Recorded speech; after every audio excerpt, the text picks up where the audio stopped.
சௌமியாவின் தலைமுடியை கைகளில் கொத்தாக பிடித்துக்கொண்டு பரபரவென்று பக்கத்து அறைக்கு இழுத்துச் சென்றான் சுந்தரம்.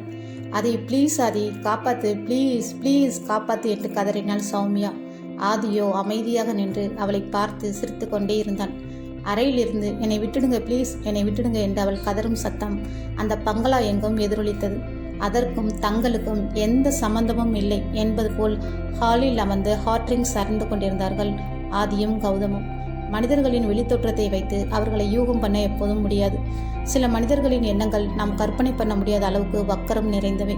நாம் மனிதர்களை புரிந்து கொள்ள முடியாவிட்டாலும் நம்முடைய நெருங்கிய உறவுகளை தவிர பிற மனிதர்களிடம் கொஞ்சம் விலகி இருப்பது எப்போதும் நல்லது. அதுவும் பெண்கள் முன்பின் தெரியாத மனிதர்களிடம் மிகவும் உஷாராக இருக்க வேண்டும். சில நிமிடங்களுக்குள் சௌமியாவின் சத்தம் நின்று போனது. சிறிது நேரம் கழித்து சௌமியாவை நாசம் செய்துவிட்டு கோணல் சிரிப்புடன் வெளியில் வந்தான் சுந்தரம். அவனை பார்த்து கௌதமும் ஆதியும் அர்த்தமுடன் சிரித்தனர். ஆதி, கௌதம், சீக்கிரம் போய் உங்கள் வேலையை முடிச்சுட்டு அவளை மிரட்டி அனுப்புவதற்கு ஏற்ற மாதிரி ஃபோட்டோ வீடியோ எல்லாம் கரெக்டாக எடுத்துக்கங்க என்றான் சுந்தரம்.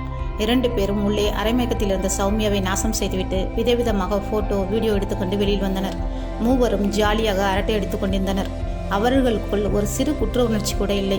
சில மணித்துளிகள் கரைந்திருக்கும். சுந்தரமே ஆதிக்கிட்ட விட்டா என்னை ஃபுல்லாக மயக்கத்தில் இருப்பா, எழுப்பி மிரட்டிட்டு போய் வீட்டில் விட்டுட்டு வந்துரு என்றான்.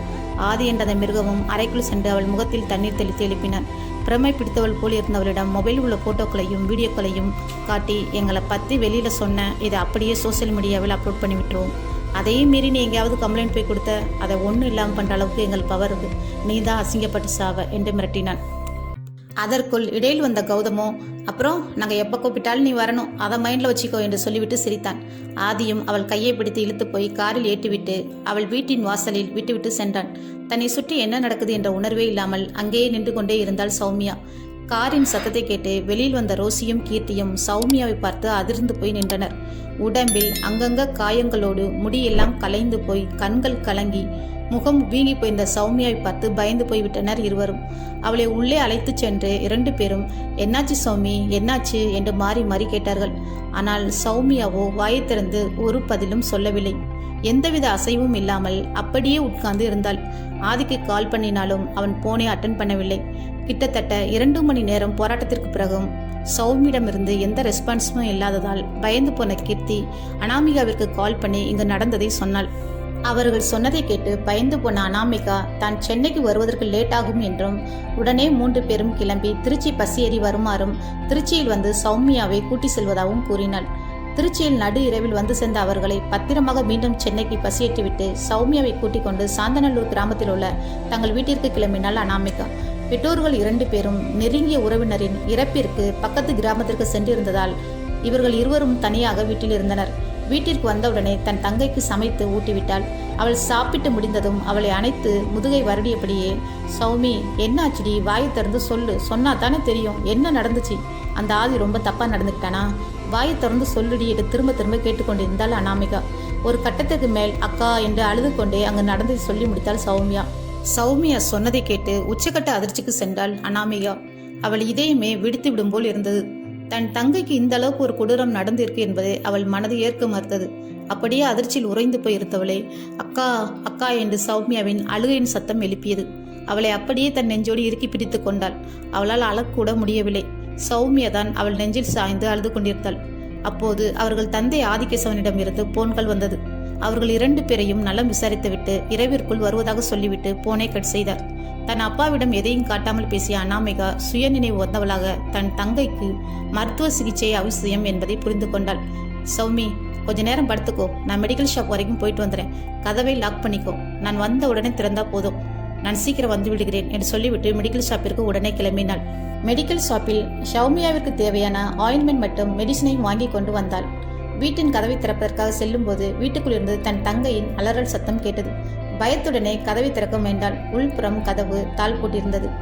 சௌமி, கதவு திறடி, கதவு திறந்து விடு என்று கத்திக்கொண்டு ஜன்னல் வழியே தன் தங்கையை பார்த்த அனாமிகா சௌமியா என்று சத்தம் போட்டு அலறினாள். அவள் அலறும் சத்தம் கேட்டு அக்கம் பக்கத்தில் உள்ளவர்கள் வந்து ஜன்னல் வழியாக பார்த்து பயந்து விட்டனர். அங்கு சௌமியா தன் உடம்பில் நெருப்பு வைத்து எரிந்து கொண்டிருந்தாள். எல்லோரும் சேர்ந்து கதவை உடைத்து உள்ளே போவதற்குள் சௌமியா முழுவதுமாக எரிந்து விட்டிருந்தாள். ஈரப்போர்வை எடுத்து அவள் உடம்பில் நெருப்பை அணைத்தார்கள். தன் தங்கையை மடியில் கிடத்திய அனாமிகா, என்னடி காரியம் பண்ணிட்ட, ஏண்டி இப்படி பண்ணின என்று தன் தலையில் அடித்து கொண்டு அழுதாள் அனாமிகா. அவள் முகத்தை பார்த்து கொண்டே உயிரை விட்டிருந்தாள் சௌமியா. 1000 கனவுகளோடு வாழ்ந்த ஒரு அழகிய இளமொட்டு சில வக்கரம் நிறைந்த மனிதர்களால் தீயில் கருகி அழிந்தது. இது கதை என்று கடந்து போய் விட முடியாது. நம் அருகிலேயே கூட இந்த வக்கரம் நிறைந்த மனிதர்கள் வாழ்ந்து கொண்டிருப்பார்கள். காதல் சினிமாவிற்கும் கதைகளுக்கும் முக்கியமான ஒன்றாக இருக்கலாம். ஆனால் படிக்கும் பெண்களுக்கு அது தேவையே இல்லை. விஷயத்தை கேள்விப்பட்டு வந்த பெற்றோரிடம் உண்மையை சொல்ல தயங்கினாள் அனாமிகா. தன் தங்கைக்கு நடந்த அநியாயம் தன் பெற்றோருக்கு தெரிந்தால் அவர்களால் நிம்மதியாக ஒரு நிமிடம் கூட இருக்க முடியாது. தன் தங்கையை பற்றியும் எல்லோரும் தவறாக புரிந்து கொள்வார்கள் என்பதை உணர்ந்த அனாமிகா சௌமியா எக்ஸாமில் மார்க்கு குறைந்ததால் தான் ரொம்ப திட்டியதாக கூறினாள். ஏற்கனவே சோகமாக இருந்த தன் தங்கை தானும் திட்டியதால் மனம் உடைந்து தற்கொலை செய்துவிட்டதாக ஒரு பொய் சொன்னாள். அதை உண்மை என்று நம்பிய அந்த கிராமத்து பெற்றோர் சௌமியா சாவதற்கு அனாமிகா தான் காரணம் என்று அனாமிகாவிடம் பேசுவதை நிறுத்திவிட்டனர். ஒரு வாரம் வீட்டிலிருந்து தன் தங்கையின் இறுதி காரியங்களை முடித்த அனாமிகா மீண்டும் ஹாஸ்பிட்டல் டியூட்டியில் ஜாயின் பண்ணினாள். ஆனால் அவளால் வேலையில் கான்சென்ட்ரேட் பண்ண முடியவில்லை. ஒவ்வொரு நிமிடமும் தன் தங்கையின் தீயில் கருகிய முகமும் அவளுக்கு நடந்த கொடூரமும் அவள் இதயத்தை பிடித்து கசக்கி பிழிவது கொண்ட வலியை கொடுத்து கொண்டிருந்தன. இரவில் தூக்கம் என்பதே இல்லாமல் போனது. தன் தங்கை மட்டுமல்ல, வேற பெண்களும் அவர்களிடம் மாட்டிக்கொண்டிருக்கிறார்கள் என்பதை அனாமிகாவால் உணர முடிந்தது. அவர்களை உயிரோடு விட்டால் தன் தங்கை போல் இன்னும் பல பெண்களின் வாழ்வை நாசம் பண்ணுவார்கள். என்ன ஆனாலும் சரி, அவர்களை அழித்து விட வேண்டும் என்ற முடிவோடு சென்னைக்கு வந்தாள் அனாமிகா. ஆதியை ஃபாலோ செய்து அவன் முன் தடுமாறி கீழே விழுவது போல் நாடகமாடினாள் அனாமிகா.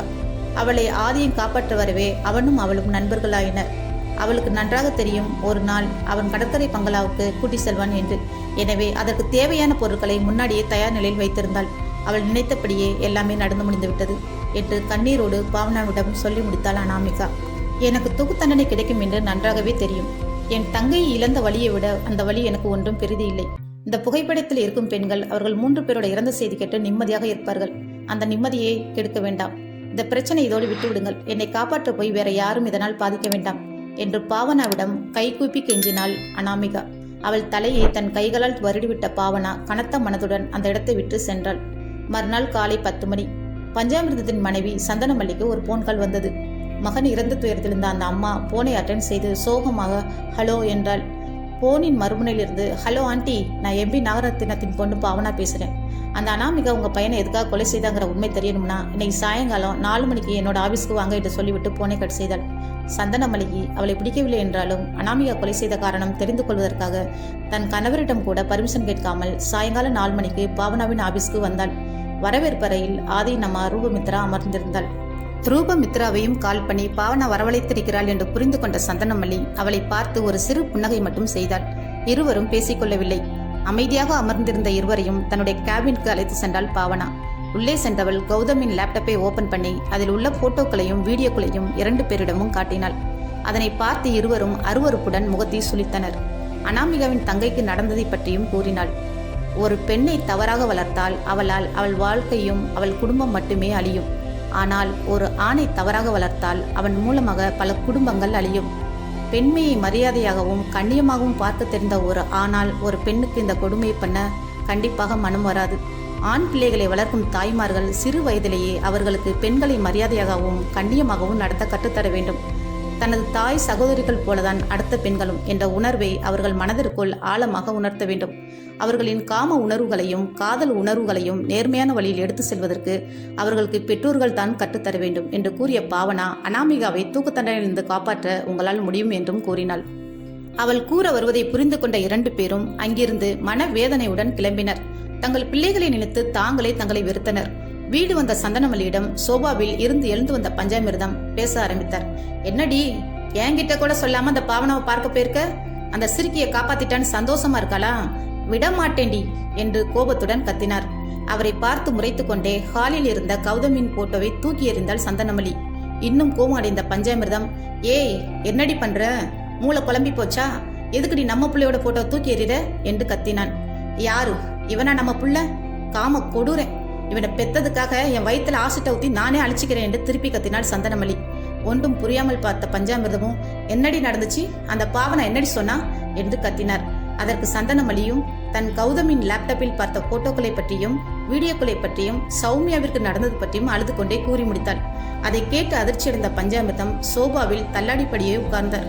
அவரால் இதை நம்ப முடியவில்லை. தன் பையனை தன் எதிரிகள் தான் அந்த பெண்ணை வைத்து சதி செய்து கொலை செய்திருப்பதாக இவ்வளவு நாட்களாக நம்பிக்கொண்டிருந்தார்.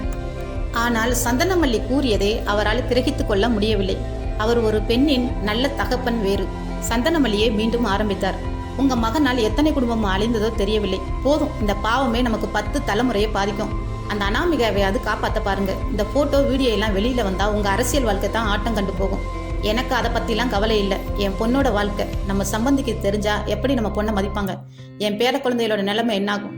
இந்த நாய் இப்ப உசுரோட இருந்தா நானே வெஸ்த வச்சு கொண்டு இருப்பேன் என தலையில அடித்து கொண்டே அழுதாள். கலங்கி போயிருந்த பஞ்சாமிர்தமோ, ஏன் மல்லி, உன் தம்பி சுந்தரம் பொண்டாட்டி சாகும்போது கூட வேற கல்யாணம் தானே அந்த நாயை பண்ண சொன்னோம். இவ்வளோ வக்கரத்தை மனசுல வச்சுட்டு தானடி வேணான்னு சொல்லி நல்ல வேஷம் போட்டிருக்கான். அந்த நாயை தான் கெட்டது இல்லாம இவனே சேர்த்து கெடுத்து வச்சிருக்கானே என்று புலம்பினார். தன் பிள்ளை இவ்வளவு பெரிய பாதகத்தை செய்திருக்கான் என்பதை தாங்க முடியாத அந்த பெற்றோர்கள் அன்று முழுவதும் புலம்பிக் கொண்டே இருந்தனர். சென்னை உயர்நீதிமன்றம்.